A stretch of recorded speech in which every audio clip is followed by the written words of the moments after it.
మేము అదే విధంగా ఇలా గ్రామ సభలో కొంతమంది మా చెల్లెళ్ళు అడిగారు, మాకు మహాలక్ష్మి ఎప్పుడు ఇస్తారు సార్, 2500 ఇస్తానని రేవంత్ రెడ్డి అని మా చెల్లెళ్ళు అడుగుతా ఉన్నారు.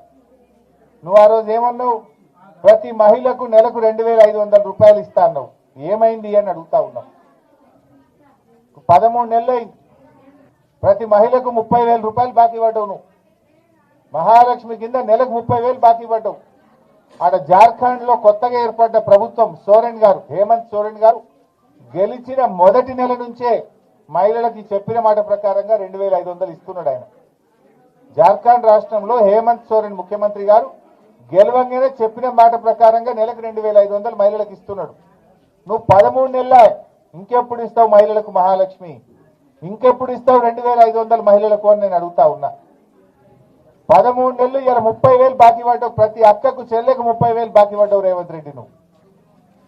అదేవిధంగా ఇవాళ ఒక పెద్ద మనిషి అడిగింది నన్ను, 4,000 పింఛన్ అన్నాడు సార్ ఎప్పుడు ఇస్తారు అని అడుగుతున్నారు. ముసలోళ్ళ కేసీఆర్ 200 ఉంటే 2,000 చేస్తా అన్నాడు, చేసిండు. నువ్వు 4,000 చేస్తా అన్నావు, ఎప్పుడు ఇస్తావు 4,000? పక్కన ఆంధ్రప్రదేశ్లో చంద్రబాబు నాయుడు గెలవంగానే 4,000 చేస్తా అంటే బరాబర్ తెల్లారి 4,000 ఇచ్చింది. నువ్వు 13 నెలలైనా 4,000 రూపాయలు ఇయ్యలే, ఎప్పుడు ఇస్తావు రేవంత్ రెడ్డి అని నేను అడుగుతా ఉన్నా. అంటే అవ్వ తాతల్ని మోసం చేసినావు, అక్క చెల్లెల్ని మోసం చేసినావు, పెళ్లి చేసుకునే పిల్లలకు తులం బంగారం ఇస్తాను మోసం చేసినావు.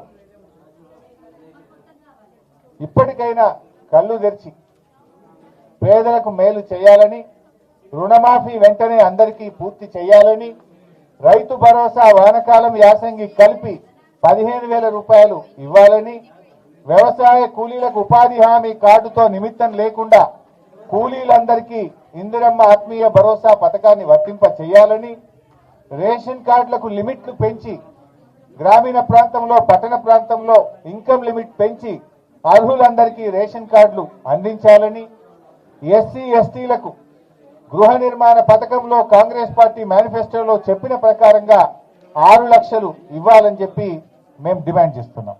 Thank you.